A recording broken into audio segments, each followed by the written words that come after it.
This is the Mobile Tech Podcast, brought to you by worldpodcasts.com. Now here's your host, Tech Girl, Miriam Joire. Hi, and welcome to the Mobile Tech Podcast. I'm your host, Miriam Joire, and today is Wednesday, July 3rd, 2019.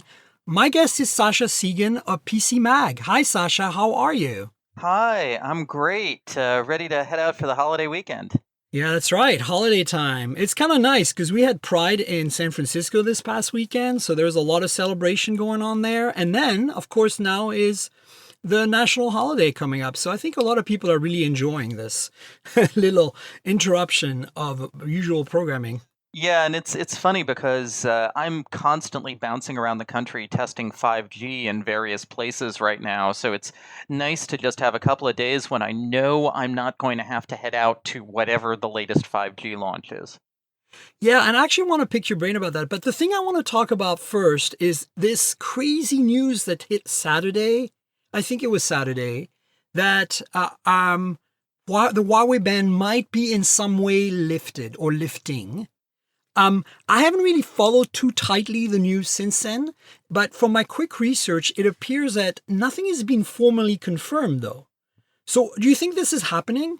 So what's going on in our government is incoherent. I don't think... Well, surprise. Yeah, I don't think there is one coherent strategy. I think the president himself thinks that Huawei is a useful pawn in larger trade negotiations for soybeans or whatever. But there are a significant number of Republican senators who believe that Huawei is a deadly spy operation that's going to suck down all of our intelligence and kill us all and must be eliminated. So there are these two competing power centers even within our administration. And one of them being the guy in charge, he wants to put Huawei on the table as a card to be traded for something else. And some of the other ones, being certain senators, being certain defense people, want to take a stand and say absolutely no Huawei ever. And I think what we're seeing is the tension between those two groups. Do you not think that our president, we make a lot of fun of Trump here on the show, but don't you think that he might have some ulterior motives, maybe some buddies in China or in Russia that would have benefited financially from Huawei's downfall? Because they've already lost 60% of their sales or something. It sounded pretty bad like a few weeks ago. And I'm wondering if he's short selling, basically. He's just bringing them down. I haven't been able to follow the money and find any financial incentive there. And Russia actually uses Huawei equipment very heavily. Russia is very so it wouldn't be in their best interest. Right. But I really see an echo of what happened with ZTE here, where Trump was very, very clearly, he just found a screw he could turn on the Chinese government. Yeah, to put pressure on them. Right, yeah. To put pressure on them to get something else out of them. And I think that's purely how he sees Huawei, as opposed to, say, how some of the Republican senators see Huawei, which is in a very, very different light. Yeah, no, I can see the dual strength of forces at play here. I'm just wondering more Trump was known so well for shorting stocks in the past, like when he was a businessman, that I'm just kind of But anyway, what I'm more interested in, and I think my audience is more interested in, and this, is what the potential ramifications if there is a relaxing of this ban happening. And we're all pretty excited, right? I mean, obviously it might mean that Huawei might be able to continue using American company products, including Android, and might forge ahead making fantastic devices. Because the big thing for me about this Huawei ban, has really been a major hit on innovation. Because I really feel that Huawei has single-handedly really pushed Samsung and Apple in the last 2 years in terms of innovation on the mobile front, on smartphones. And with them out of the picture, I was worried that we'd start seeing some stagnation again. So that's to me, I want to see it lifted simply because I want to see these Huawei phones with these crazy features come out. Yeah, I like innovation. I like competition. They are absolutely innovative. I do think they aren't the only innovative, competitive force out there. I think the BBK brands, what all the BBK brands are doing is amazing. But they don't have a And really strong presence in compared to Huawei yet, even in Europe. You know what I'm saying? Like that's comparatively they're more China based, right? I mean, OnePlus being the exception. yeah, they're growing. They're growing. I mean, what Huawei has that the others don't, fortunately or unfortunately, is that Huawei has this infrastructure business, and Huawei sells its phones for cost or below cost to carriers that it has sold infrastructure to. And so as a result, it has basically bought market share around the world. Right. And yes, it makes very good phones, but we can't overlook the fact that its infrastructure business has been subsidizing its handset business. Yeah, for sure. I mean, I think that the thing for me is just like like a lot of Trump things, this kind of came out of nowhere. But at the same time, I'm like, okay, maybe this is the beginning of a better of a return to somewhat normalcy in terms of the mobile landscape, because it's shaken things up this since May, right? I mean, it's only been a month and a half or something, a month, and it's like, wow, what a disaster it's been so far. The effects of it. I think that if I were Huawei, this would have put a certain fear into me, and I would absolutely be developing my own non-Android operating system, this Hongmeng that we're reading about. Yeah. I would not be falling right back into the patterns and positions that I had before. I would have a backup plan. And I would argue they already did. So you think they were working on all of this before? Oh, yeah. I think that they didn't think it was going to happen as it did and as quickly and with the strength it did. But I think that they were ready for a contingency. If you're a business that size and you're a business person running a business that size, it is, irresponsible not to have a backup plan for suppliers. And it's also responsible towards your shareholders. So, I think it's a tricky thing, but I would assume that somebody had cried wolf and said, we need a backup plan. Yeah, I mean, one of the other interesting things about Huawei is that it has just grown so fast. Samsung has a backup plan, but Samsung has had a backup plan since 2010. And I've been wearing their backup plan on my wrist, and it's actually not bad at all, to be honest with you. I'm wearing at least on my wrist too. But if you remember, this is actually Samsung's Tizen, which we're talking about, is Samsung's third backup plan. Okay, right. Before that, they had Bada. Bada, oh my God, I reviewed a Bada phone when I was at Engadget, you know that? I didn't know any had come out and anywhere we could actually buy them. I got them to send me one. I will find the review and link it in the show notes. That's pretty great, but it just shows that Samsung has had backup plans for ages, but Huawei has really only been a big handset company for the past maybe 2.5, 3 years. And so they're having to learn all of this and make all of these strategies very, very fast, and they're catching up. They're catching up on their hardware, which I first reviewed Huawei phones in 2011, 2012. They were not very good. They have caught up on their hardware, and they're catching up on their strategy too. Yeah, no, absolutely. So, yeah, I mean, look, let's see what happens. We don't have, obviously, with this holiday week, nothing's going to be, officialized until for a little while. But it looks like things are relaxing. And I'm excited about that because I have to admit, Huawei's done some incredible stuff in the last year, particularly last year, but the last 2-3 years. Since the P9, for me, it's really been like, I need to pay attention to these folks. And I sure have. I've always been pretty excited about the Mate products. I wasn't really wowed by the P10. The P9 was great. But the P20, obviously, the P20 series was solid, and the P30 is really, really incredibly great. And the Mate, the last Mate 20 series was pretty amazing as well. And to me, I'm just selfish. I'm just like, if I look at all the phones I have available on my desk, basically, like all the flagships today, like the ones that stand out the most, right? Other than you'd expect the iPhones and Samsung phones to stand out because they're solid phones all around. But it's really the BBK group phones, right? OnePlus, Oppo, Vivo, and the Huawei phones. And Xiaomi still, I feel they're kind of doing stuff, but I don't think that they're nearly as exciting.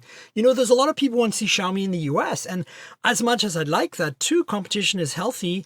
I don't feel like, first of all, they need a major revamp of their of their user experience to be in the same way as Oppo and Vivo, to be honest. But at least BBK has OnePlus that has pretty much stock Android, and I think Huawei's user experience, especially in the last two phones, the Mate 20 series and the P30 series, has been still, it's still a skin. I don't like it as much as a stock Android, but I feel that it's, Western Google Play Services Landia compatible, right? Like it works pretty well.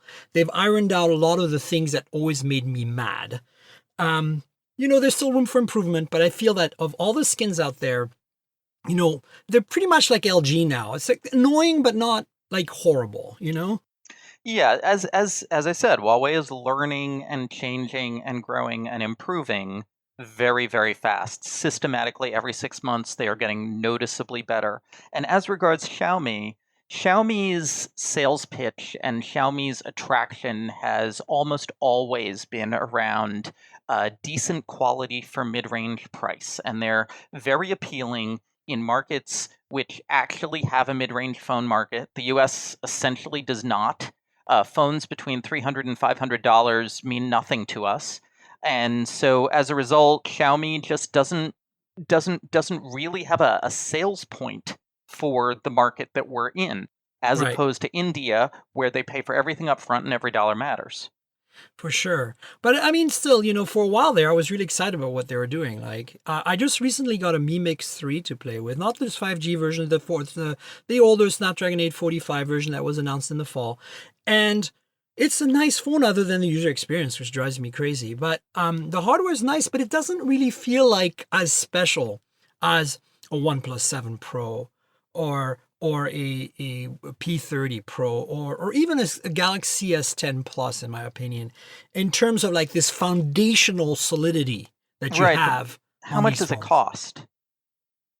Well, it's in the $500 range, right? There you go. Yeah, I mean, look, but my point is you can buy a OnePlus 7 non-Pro for $500 that is solid, right? Like, I mean, so I'm just saying, like, it's solid, but it's not like, wow, like, I think that this because you also look at Chinese phones.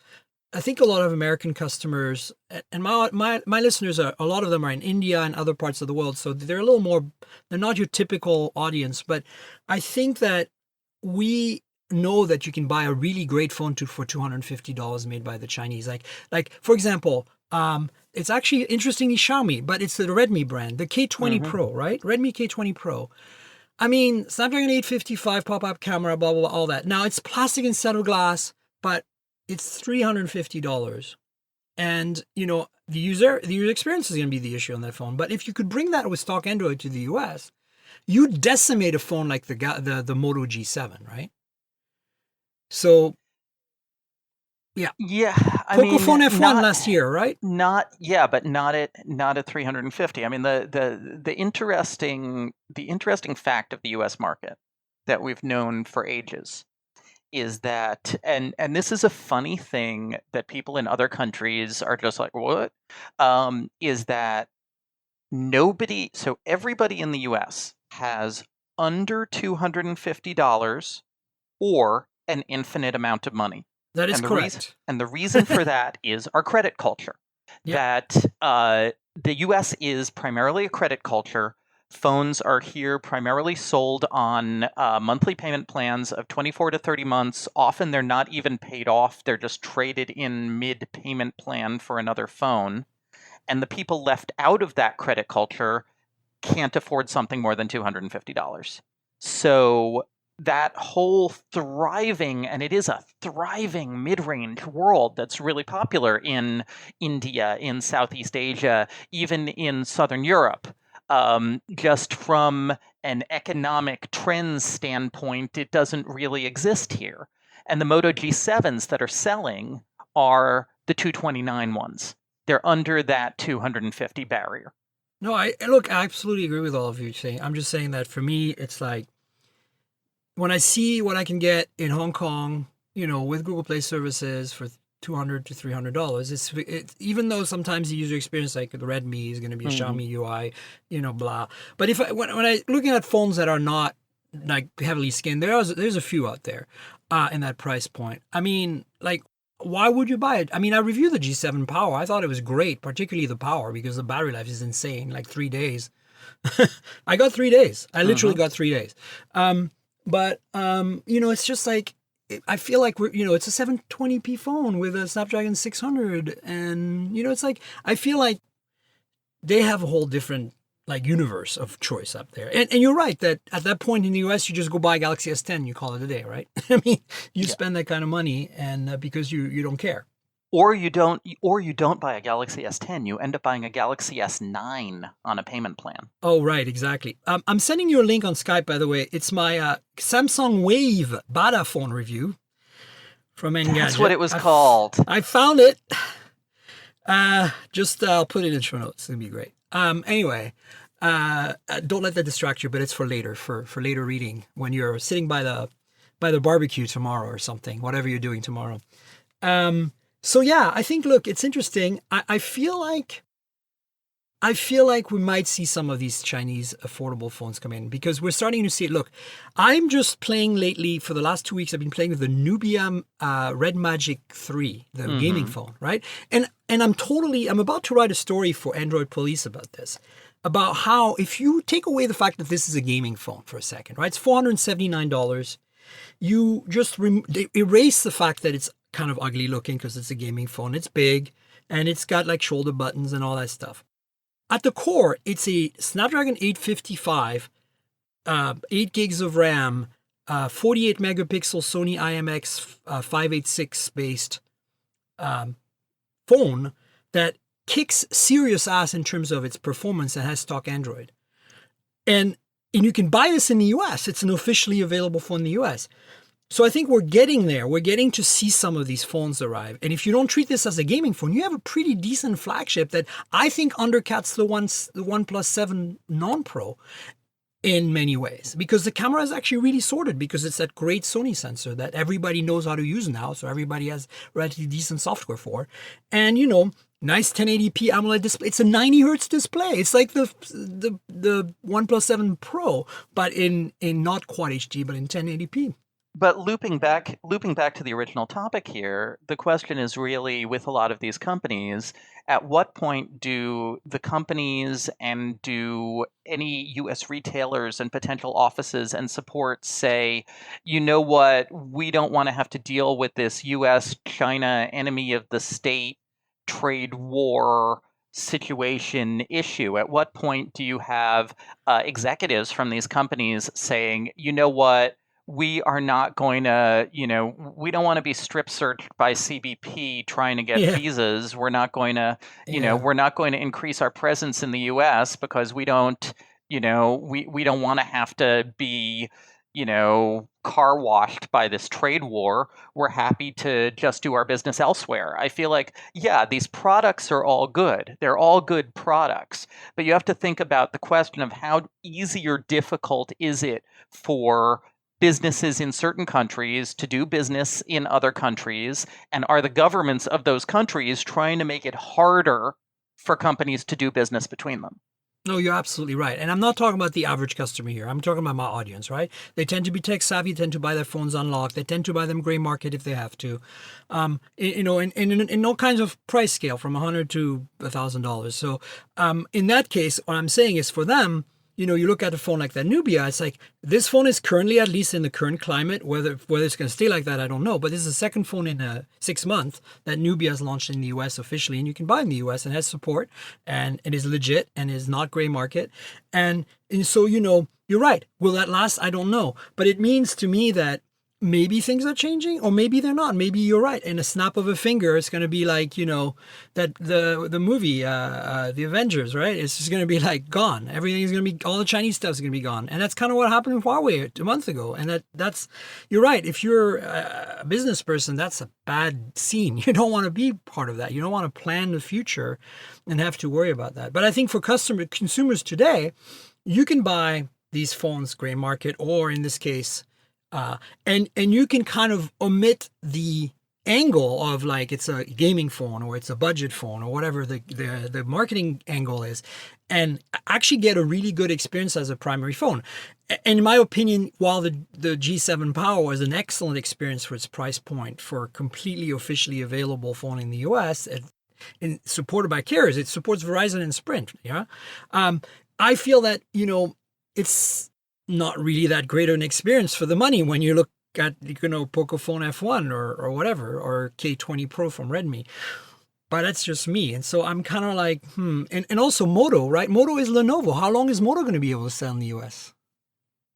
It is really interesting if this Chinese thing happens, if this fear of selling to, It's interesting how certain Chinese companies have managed to successfully cloak themselves. Or successfully cloak themselves in ways that others have not. And I would really hold out both Moto and OnePlus as the two kind of amazing practicers of this, where we do, I do hear murmurs and rumors against companies like Xiaomi, but I don't hear murmurs and rumors about Motorola or OnePlus. It's like the two of them are immune somehow to all of this other stuff that is swirling around between these two countries.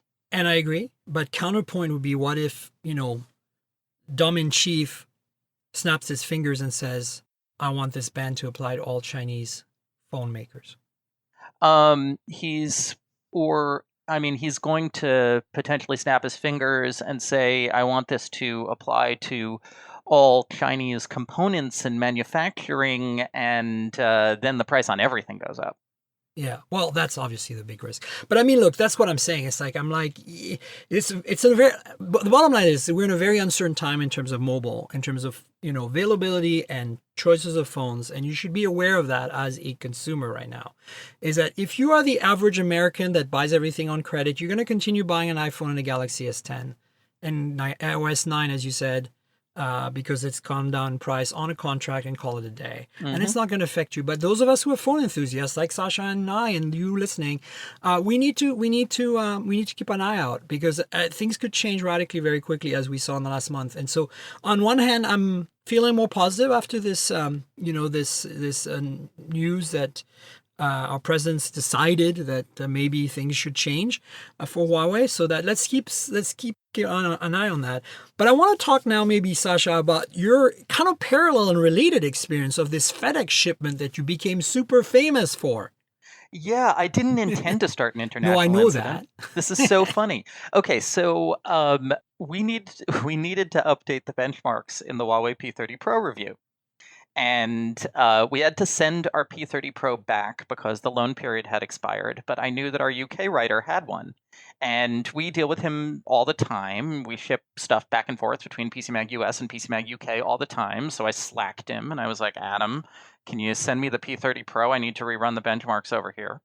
And he was like, sure. And he goes to Parcel Force, which is the UK's Royal Mail package service, and drops it in the mail and gets it back 2 days later with this angry note on it saying that due to US government policy, you cannot ship Huawei phones, basically. Wow. I don't remember the exact wording, but it's on my Twitter. It's the tweet that went viral. And the note blamed FedEx, because what apparently happens is that you give it to Parcel Force and Parcel Force hands it off to FedEx to get into the US. So we tracked it, and it looked like Parcel Force had handed it off to FedEx. The package flew to Indianapolis. It spent about 5 hours in Indianapolis. It got turned back around, went back to Adam, and we are pretty sure at this point that Parcel Force added the note to kind of put the blame where they thought it belonged. And then everything just went haywire because I tweeted it out. And what kind of became clear is that nobody understands the way this ban/embargo/trade war is working. We got multiple people within FedEx and Parcel Force contradicting each other, generally lower level people saying, no, no, no, it's illegal to put anything Huawei in the mail to the US. And then higher level people saying complicated true things about entity lists and lists of 69 foreign addresses that you're not allowed to send things to. And, the details of embargoes on doing business with foreign units of this and that. And just the ridiculous, incomprehensible weedsiness of it all. And then the Chinese government complains, and then FedEx sues the U.S. Commerce Department. Wow. And then what have you done? And then so Adam tries to pop the phone in the mail again. First, Parcel Force calls him and says, no, no, no, no, no, no, no. And then FedEx calls him an hour later and says, yes, yes, yes, yes, yes, yes, yes. So there still was confusion even at that time. Wow. And then the head of the FedEx station in New York comes and personally delivers me the phone. Amazing. But you basically got FedEx to sue the government. Well done, Sascha. Thank you. But it just shows how, the theme of our whole past 20 minutes of conversation has been the uncertainty of this whole situation and how difficult it is to make decisions in this uncertainty. And it just sounds like what was going on in both companies, FedEx and Parcel Force, was just this vortex of confusion. Nobody knew what any of these government dictates meant. Everybody's terrified of them. People are terrified that the U.S. government is going to come down on them. They don't know whether or not the U.S. government would come down on them.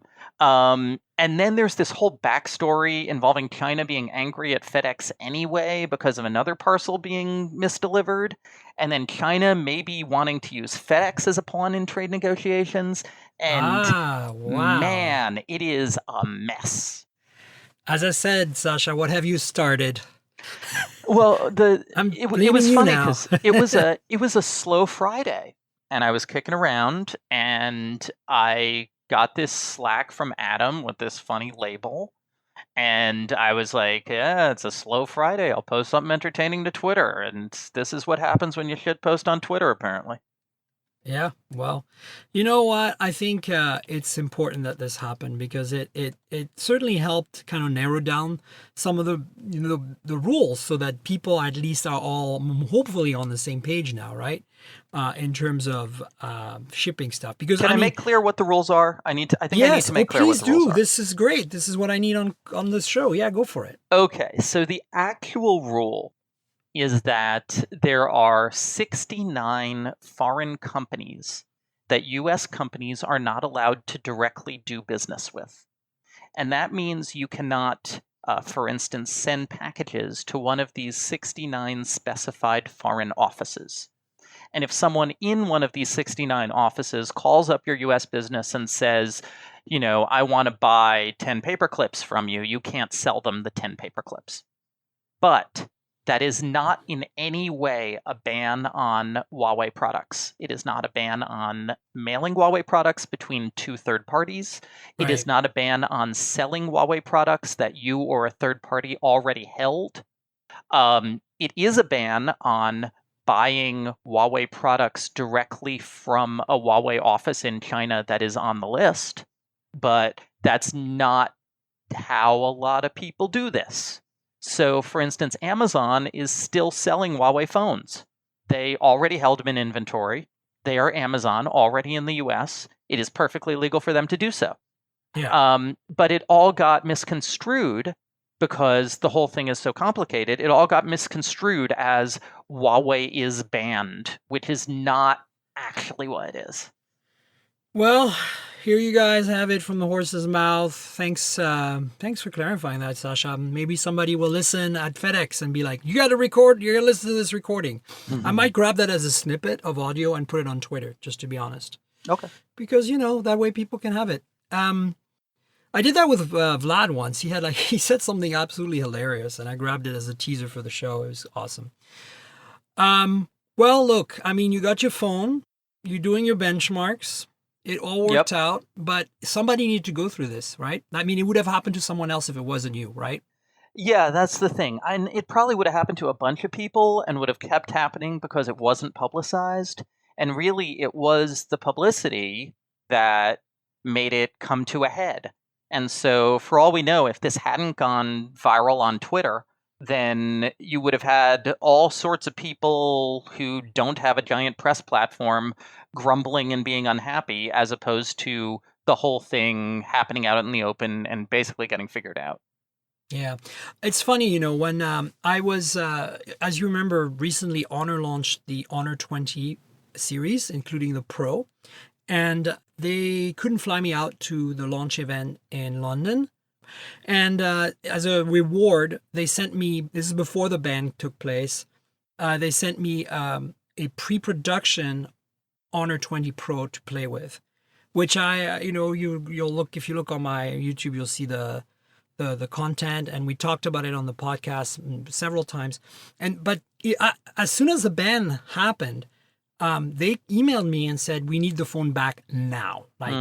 Not like, they had told me that they would replace the phone with a production phone that, until then I could hang on to it. But it was literally like I was just done all my coverage on it, and I wrote a hands-on story for Geekspin for Elena's blog, and I got, I basically got this email from them like, now, like, please, here's a way bill, send it back now. And I did.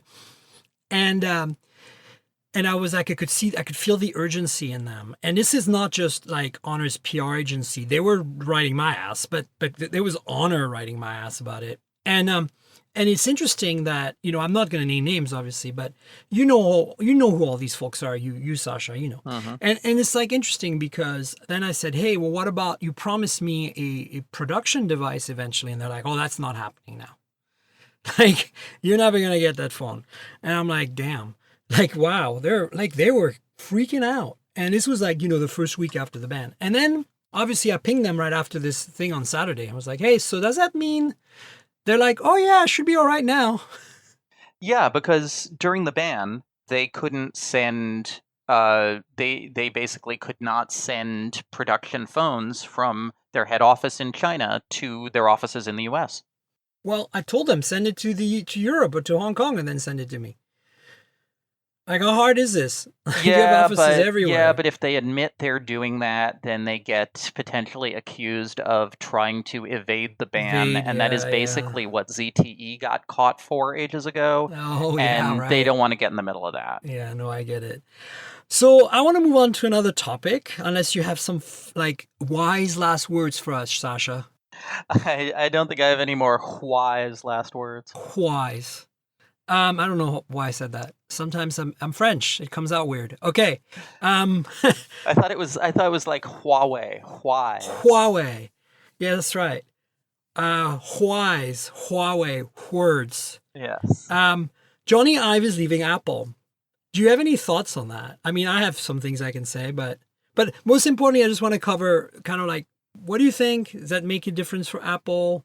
I mean, he's starting his own design studio, and Apple's the first and probably biggest customer, et cetera, et cetera. But there's been like a whole bunch of drama since then, a Wall Street Journal story. I'm not going to go into that because I think it's all hearsay at this point. But what's your general take on this? What does it mean for Apple? So I have two semi-contradictory takes, and one of them is I would like to see a post-Ive Apple, because Ive's obsession with constantly making everything thinner kind of hit its reductio ad absurdum point and then started breaking products. Butterfly keyboard. Yeah, exactly. The butterfly keyboard. And I think it's also responsible for the elimination of the headphone jack, which is still unpopular. Yeah. It's responsible for pretty much every battery issue that every Apple product has had in terms of the battery life not being longer. This total constant obsession with making things thinner. So it'll be nice to see how that shifts. But my concern for Apple, as it has been for years, is that Apple, and I know this is an old argument, but Apple doesn't really have a product designer in charge. Apple has a team of people in charge who are now all from the operations and supply chain team. and we've kind of run out of the Steve Jobs ideas. So who is the product visionary now? Who Right. is the final word on product on product vision and beauty and functionality for the future of Apple? And I think we had a period where we were still kind of running on the fumes of the Jobs era, and then Jony Ive almost like took over for a little while, and that's why we had those disastrous laptops. And now it's a question of, where is that vision? Or are they just going to be efficient? Yeah. Because Tim Cook, he's all about efficiency. I don't necessarily see him as a guy who is about knowing what's beautiful. I agree. And I think like you couldn't have said it better than what I think. Honestly, this is a two-sided thing. You're right that on one hand, Jony Ive is being you pushed like an agenda, his vision of what Apple's design should be like, and in many ways it's made the products not worse, but maybe worse, but definitely annoying in some ways. And but at the same time, I feel like maybe there's a potential for lack of direction now in design because of it. And even though they have some really good designers on board, you're right. It's you need some kind of like, that Steve Jobs, I think it was Steve Jobs and Ive kind of bouncing ideas off of each other and maybe arguing with each other that kind of drove things like, that super brawn designed iPhone 4. To me, the iPhone 4 is such a design milestone still today. Mm-hmm. I mean, it looks and feels so amazing. Better than the 5 series and 5S, SE, etc. Because that went aluminum and it lost something. It lost that stainless steel was something. And the glass front and back, nobody had really done that. And, just generally like it mimicking that brown design, and you couldn't go wrong there. Like it was solid. Size was too small, but that's just my personal opinion. Back then, Apple wasn't interested in making big phones. In fact, all the big phones they've made are kind of meh, in my opinion. I would honestly prefer an iPhone XS than a XS Max if I had to pick one right now in terms of feel in hand, or a XR even. I think Ive's legacy is going to be in this ongoing concept of erase the hardware. That Ive designed hardware was in general about like his extreme brawn data RAMs minimalism. Turned into being about the hardware being kind of a transparent window to the software, and becoming thinner and thinner and lighter because he just wanted us to be holding software in space.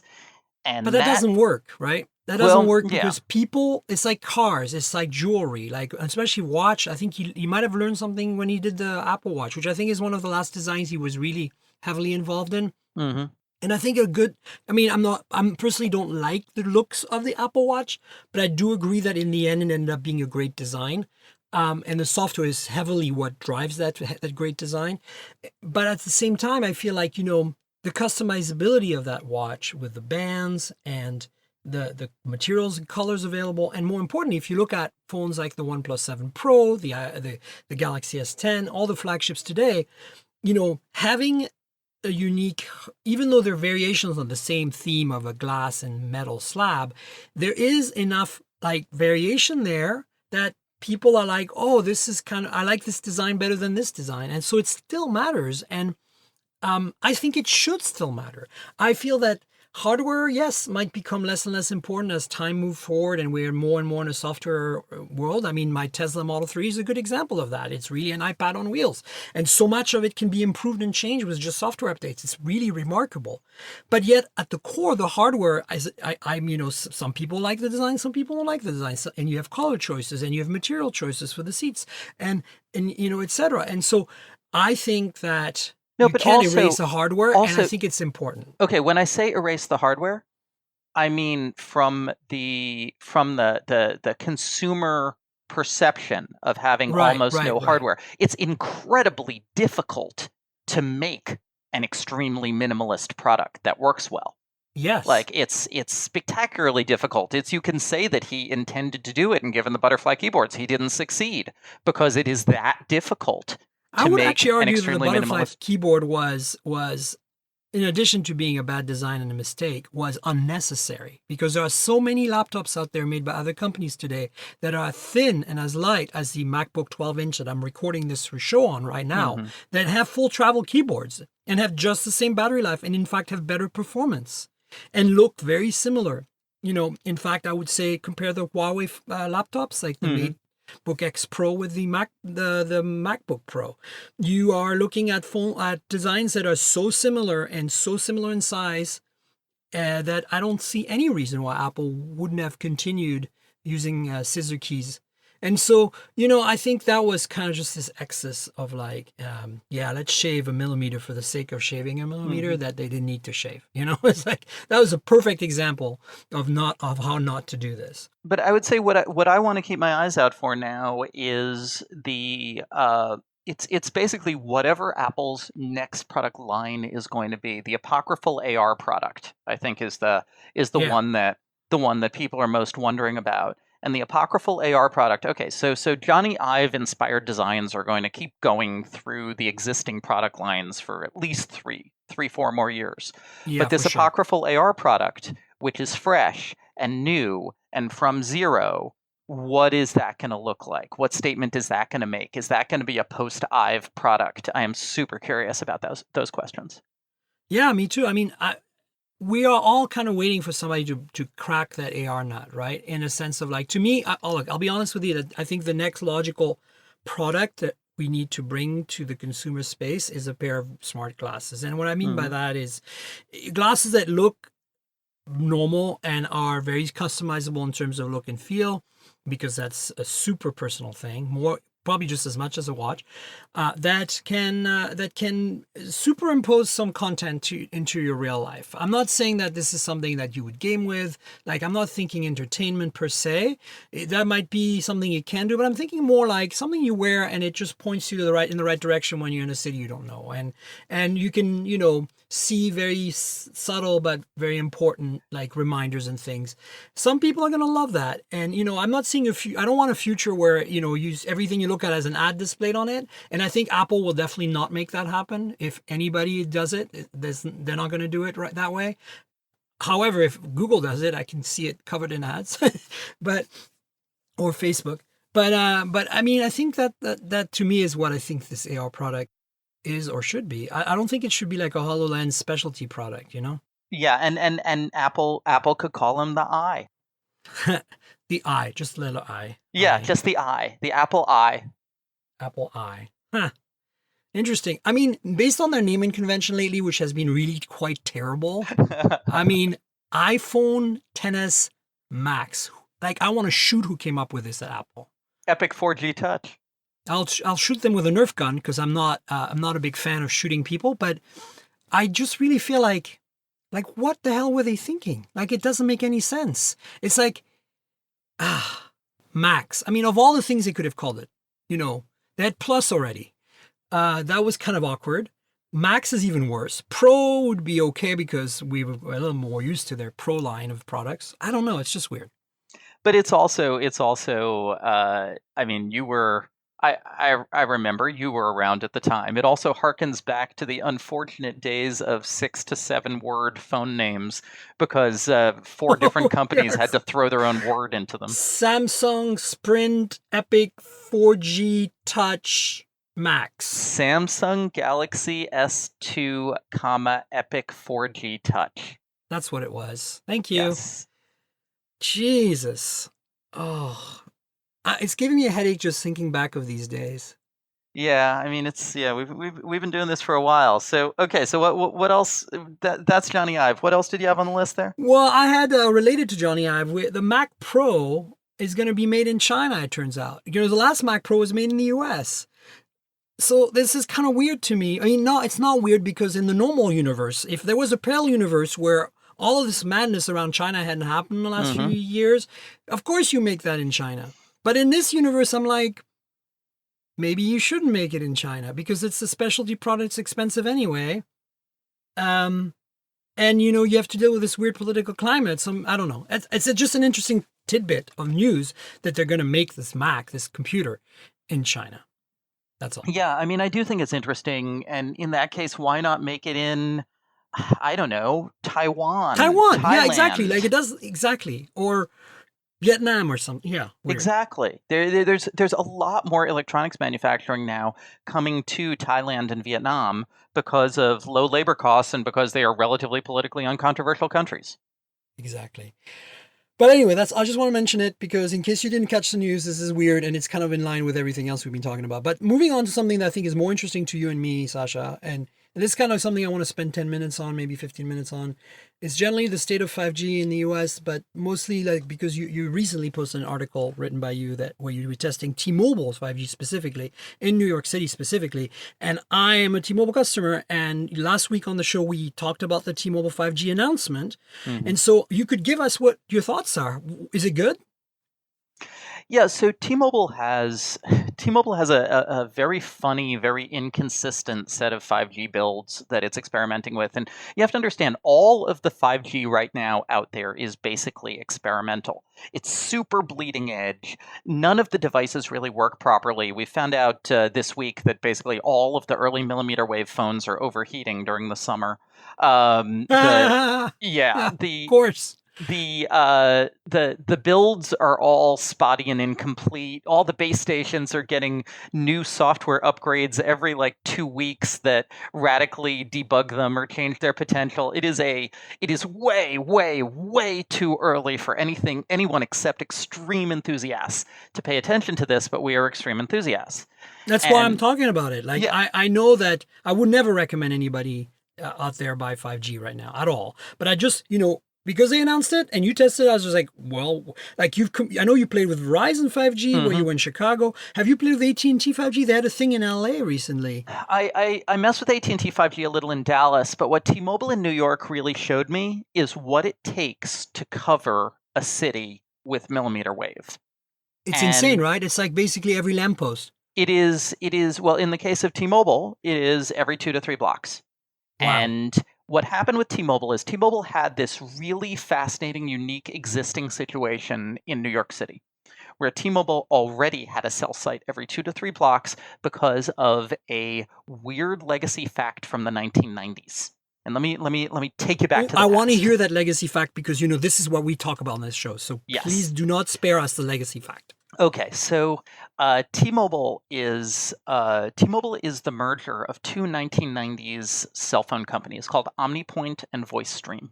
Yeah, and I was a VoiceStream customer. That's how I became a T-Mobile customer. Yeah, VoiceStream was in the West largely, and OmniPoint was largely in the East. OmniPoint only had a 10 megahertz 1900 a 10 megahertz allotment of 1900 megahertz for GSM. Oh yes, I see that where that's going. Which is a tiny amount of spectrum that is relatively short range, and they had a license for New York City.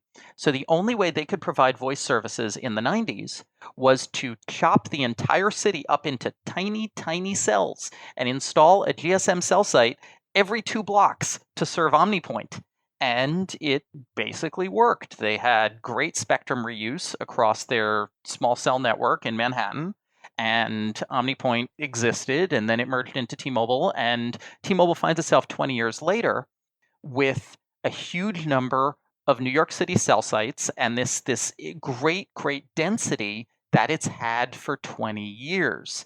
And I believe that John Ledger's words at that point when he found that out were, "Booyah!" Exactly. And so where Verizon is hustling to slap new 5G millimeter wave sites on every lamppost in Chicago, and it's a tremendous amount of lift, and it's a tremendous amount of work, and it's a tremendous amount of new hardware and siting, and et cetera, T-Mobile can just go up to all of its existing sites in New York that it already has proprietary access to and slap a millimeter wave panel on them. And so as a result, you get this really good coverage, but it's not scalable or repeatable to other cities. It's a unique thing about this T-Mobile build in New York. Yeah. You know what's interesting, by the way, as an aside from what you said about back then OmniPoint and VoiceStream, it's interesting that you know that OmniPoint came to New York because Fido, what became Fido in Canada, had come to Toronto and Vancouver, right? The entrepreneurs who basically said in Canada, who said, hey, why don't we start just an urban GSM network based on European GSM tech, specifically because it's kind of nanocell, picocell, like very, very small, very frequent cells. I mean, when GSM was designed back in the day, that was the idea. Europe was primarily urban. They wanted to cover urban areas first. GSM was optimized for basically a cell a block. That's how it was going to be. So that's how it started with 1800 in Europe megahertz, and then Canada picked that up with what eventually became Fido, and then got acquired. I don't remember what it's become after that. It's part of Rogers now. Yeah, Fido, when it started, was a GSM, the first GSM network in Europe, North America. And it was in Toronto and then later in Vancouver. And it was using a per block cell on 1900 megahertz. And I think the folks who started OmniPoint in New York were inspired by that to do it, because they're like, we can do our own thing. And then, here we are, right? But I mean, it's a very interesting history. We've talked about it like in little episodes like this throughout the show, that the history of cell rollout in North America is really quite fascinating. But it's also so crazy how a decision made, kind of a smart, unique, strange decision made for 2G turns out to be a deciding factor in having great 5G. It's interesting to me that the intent with 2G back then to have like a very, very dense cell, very short range cell topology actually has become necessary with millimeter now. Yeah. And we are benefiting from it in many places. And I think Europe is going to benefit, although Europe is not going millimeter anytime soon. But it's interesting. I think I'm fascinated by this. What's the performance like? I know it's, as you said, it's very early days, but what have you seen, say, compared to Verizon and AT&T? So the problem that T-Mobile has in New York is that T-Mobile only has 100 megahertz of millimeter wave. And speed is all about how much spectrum you have. And Verizon and AT&T typically have between 400 and 800 megahertz in any location. So when I was testing T-Mobile in New York, I was seeing speeds, generally in the 300s, 400s of megabits, which is good. It is definitely better than you mostly expect from LTE right now. It's basically what you expect when you have 150 megahertz of spectrum. It's not the 1.6 gigabits, which we saw with, we actually just posted our results from Providence, Rhode Island with Verizon, which we tested yesterday, and we saw 1.6 gigabits, and that's what you can do with 400 megahertz of spectrum.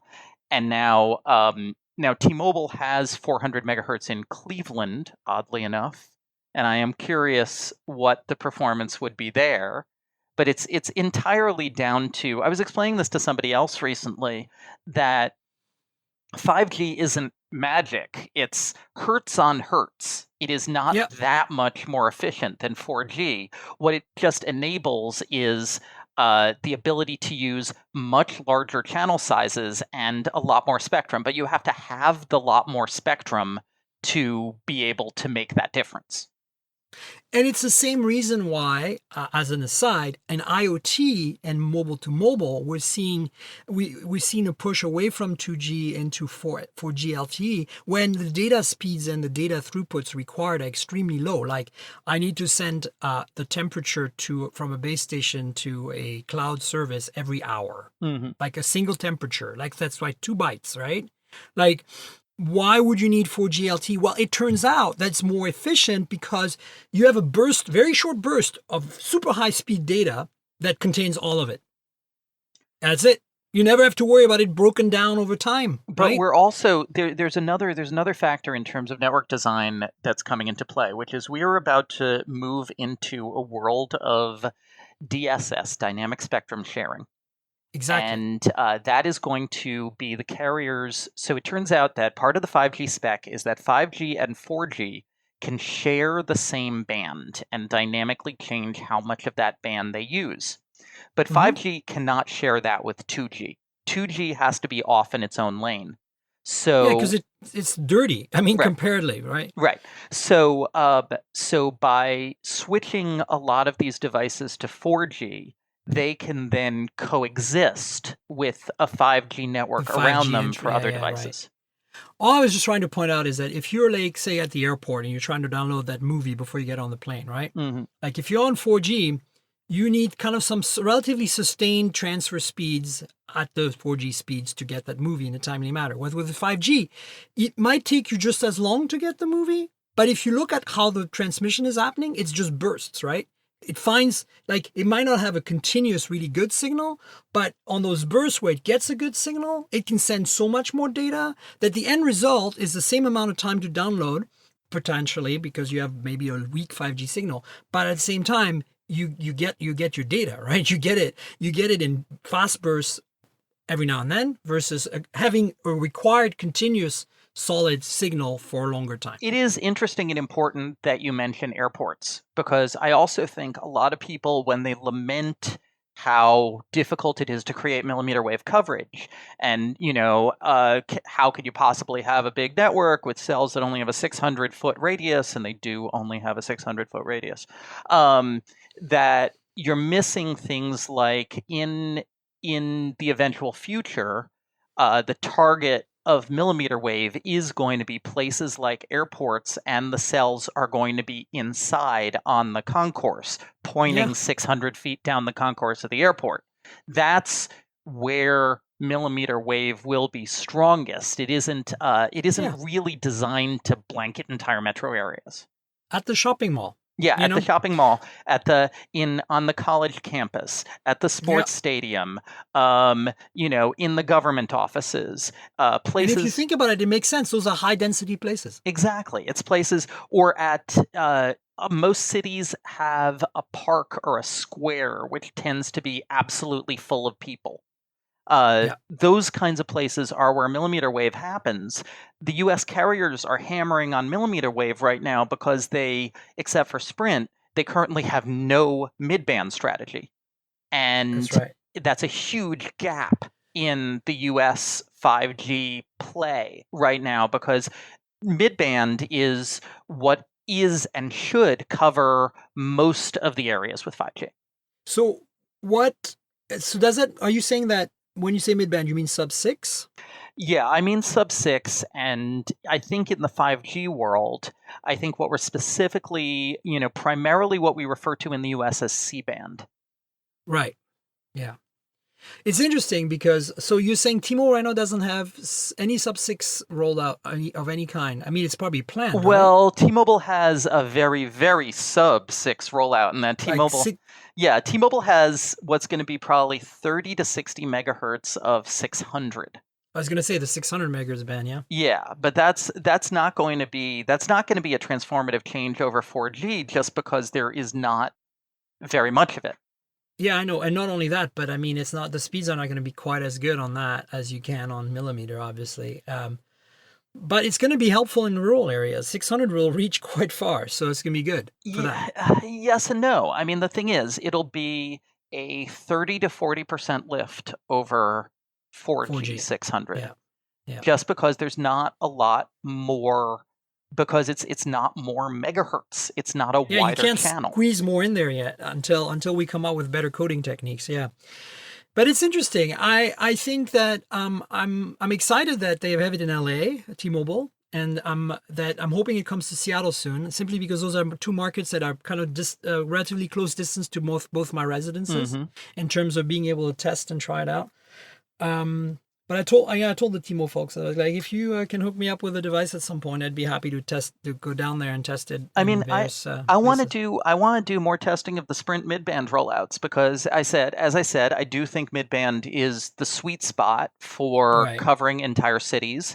And with 120 to 180 megahertz in mid-band, Sprint has the potential to do big citywide, decent speed rollouts. And I think maybe once I get back from vacation later in July, I need to head out to one of those and see how it's coming along. For sure. So Sprint won't have millimeter, or will they also have millimeter? Sprint does not own any millimeter. Whoa, crazy. Huh, tough for them. Well, there you go, folks. You have it from the authority. I mean, I really do think you are the authority when it comes to 5G because, one of the things PCMag does is a really thorough testing of network performance all over the country every year. And you obviously are on the forefront of the 5G testing right now, independent testing, which I think is really interesting. Thanks. Yeah, we just had our fastest mobile networks project came out. It was our 10th year. That came out on June 20th. And we were only testing 4G for that drive test. We go to 30 US cities. We drive around rural areas as well. And I think this is going to be the last year that was primarily a 4G project. I think next year that's going to be a 5G project. Can you, at some point later after the show, send me a link where I can put in the show notes the faster mobile project so people can check it out? Yeah. It was kind of crazy this year. AT&T won for the first time in 6 years. Interesting. There you go. Well, I'm looking forward to checking that out. Related-ish, maybe, because it's New York City, and maybe because I'm sure there'll be a 5G version of this device. We have now pretty much confirmed that Samsung is launching the Note 10 in August on the 7th. In New York City. Yeah, how about that? How about that invite? It basically looks like I'll poke your eye out. That's right. So I'll be there. Obviously, you'll see me, Sascha. I'm gonna make the effort to come because last year I missed the Note 9. I couldn't make it, and I regretted it. And I missed the Galaxy S10, even though it was in San Francisco, because I was already in Barcelona, and they did it such last minute that I couldn't change my plans. So I'm going to be there. I'm looking forward to the Note 10, even though we're hearing all this crazy stuff about no headphone jack and whatever else that we're going to be pissed off about. But, progress, I guess. Courage. Oh, God. Speaking of, so that was just a side note to confirm that, yes, the rumors we heard and discussed in previous shows about the Galaxy Note 10 launching on August 7th in New York City are correct. Yeah, it's going to be, I believe, 4 p.m. August 7th at the Barclays Center in Brooklyn, right? Yeah, that's right. Exciting. So another interesting tidbit of news I kind of caught peripherally from the corner of my eye while browsing for news was that LG is actually globalizing or launching the G8S, which was a kind of like a foreign product until now in North America and other markets globally. And so the G8S is interesting because it adds the one camera we all wanted in the back of the phone, which is a tele-lens. Well, I mean, I personally always prefer ultra wide angle, but it already had that. So now it's basically going 2 cameras to 3 cameras in the back, getting that tele-lens that the V50 has and the V40 had. But it's losing the Quad HD display for a 1080p display. So it's very interesting. Yeah. What are your thoughts about that? I mean, honestly, I think it's smart. I think that people really want as many camera options as they can get, and I don't really think that the vast majority of people can tell the difference between a 1080p display and a Quad HD display in a lot of circumstances. I think that people will gain more from the additional camera than they would lose from losing the Quad HD display. The question is really around pricing and whether LG needs to start undercutting Samsung again to be relevant. LG got to a point... They do because it goes on sale so quickly. They don't do because they do it up front. And I think what you mean is doing it up front. Yeah, because it got to a point where they started matching Samsung's upfront prices, and that was around the point when people completely stopped buying LG flagships. Look, I reviewed the G8 this year for Geekspin, for Elena's blog, and I really liked it, but my review might not sound that positive simply because I couldn't, in the zeitgeist at the time, with the other phones that were around, say this is a good phone for the money. And I knew it was going to go down in price because sales happened, but I couldn't say that at the time because at the time it wasn't the case. And, I still think it's a pretty good phone. I felt that the size, the form factor was really phenomenal. I felt like the design, even though it's very generic, I thought was very good because it's just it fits anybody and anything. And honestly, everything was solid about it, except that I wish I had 3 cameras in the back. So that solves that. And I can totally go down to 1080p. I don't mind 1080p at all. Like, I think that Quad HD is overkill, frankly. And in fact, if you look, my Galaxy S10 and my S9, so I have a 10 Plus and 9 Plus. Both of them are set to 1080 as default in the software because I don't care and I want the battery life. So done. So why do I even have Quad HD? Who cares? LG makes really good phones, but they need to understand that they are really now competing with BBK, not with Samsung, and they need to start Exactly. pricing like BBK. Though the LG product I really want to see in the US is that crazy second screen case for the V50, because wouldn't that make the V50 Yeah. interesting? It would be really interesting. It'd be like, it would be unfolding Samsung on their own fold. Yeah, I mean, if LG could get that out in the US, I think it's already out in the I think it UK. is out. I mean, in some parts, yeah, you certainly buy it gray market right Yeah, now if if they you have could a if V50. they could get it out here in advance of the Galaxy Fold, it would just be such a great, just finger up to Samsung. It'd be such a hoot. Speaking of the fold, even though it's not on the topics, do you think we're going to see that, or you think they're going to completely redesign it and it's going to be called something else and look different? Well, it was just, I think a story just came out today saying that they have redesigned it in terms of they're just essentially shrink wrapping the whole thing now so you can peel the screen protector off. But I think it's going to come out late. I think it's going to come out in a small batch. I think that I think that they are just going to push a small number of them out to say to say they've accomplished it and move on, because it's getting late for that now, and for the Huawei for that matter.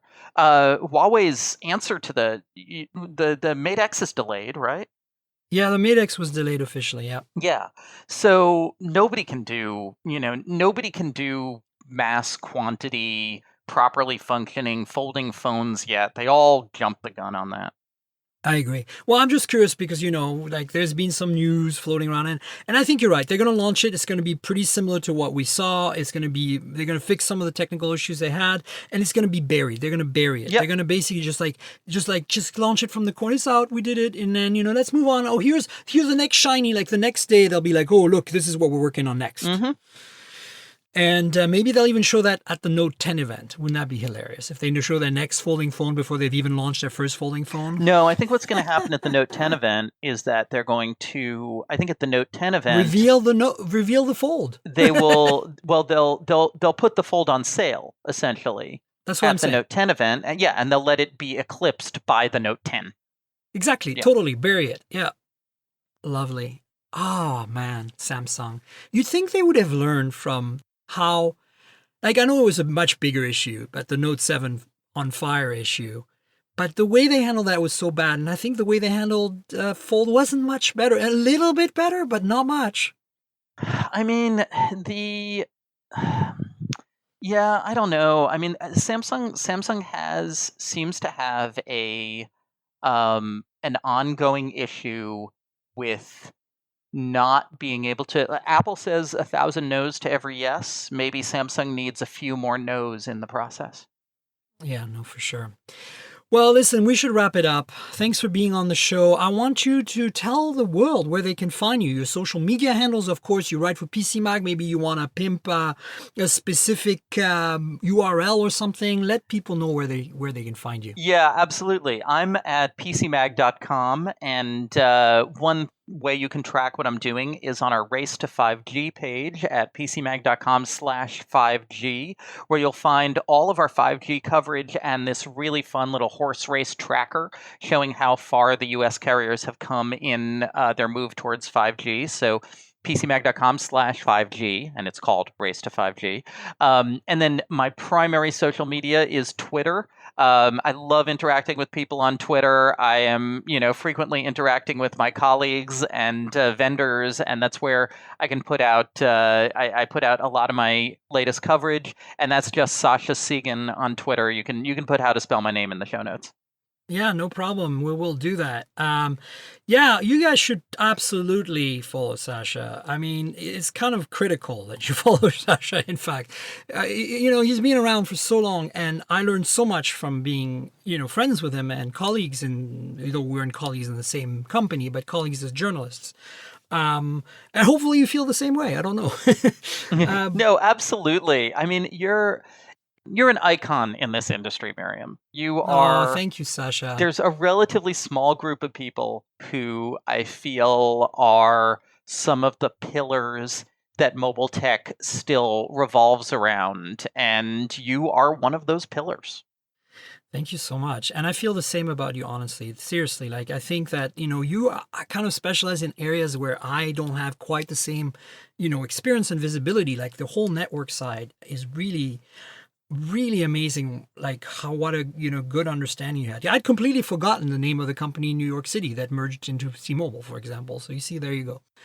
I kind of knew the story, but it was kind of buried in the back of my head. Anyway, you folks know where to find me. I'm at Tankgirl on Twitter. That's TNKGRL. I'm also Tankgirl, TNKGRL on Instagram. It's like the comic book character Tankgirl, without the vowels, drop the vowels. And that's how you'll find me. And also there's a YouTube channel that goes with the podcast, youtube.com/Miriam Jouar with no space, my whole name spelled out. If you want to know how to spell my name, just go to Twitter, right? And you'll see my name spelled out, so you'll know how to spell out the YouTube channel. And finally, of course, the podcast exists at mobiletechpodcast.com. If this is the first time you're listening and you're wondering how to subscribe, there's an RSS feed at that URL, mobiletechpodcast.com. And of course, all the major podcasting platforms and apps have the podcast. Just look for us at Google Podcasts, Apple Podcasts, Pocket Cast, Overcast, TuneIn Radio, and even Spotify is where you can find me now.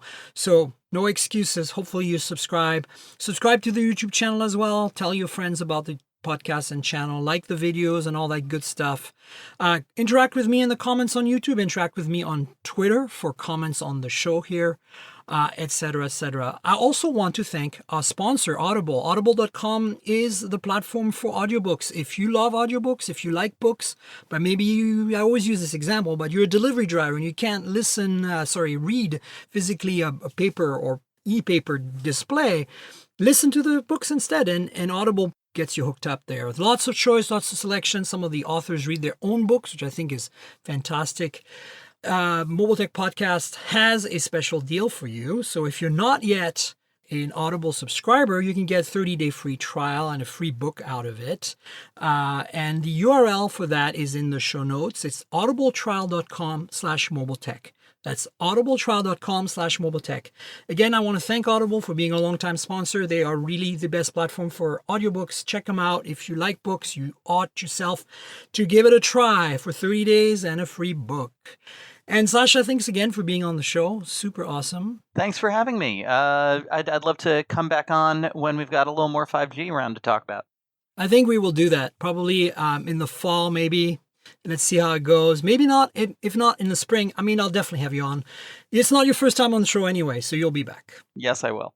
Indeed. So, folks, stay tuned. We'll have another show next week, as usual. And until then, cheers, everybody. This has been the Mobile Tech Podcast with Tank Girl, proudly presented by worldpodcasts.com. You can visit us online at mobiletechpodcast.com.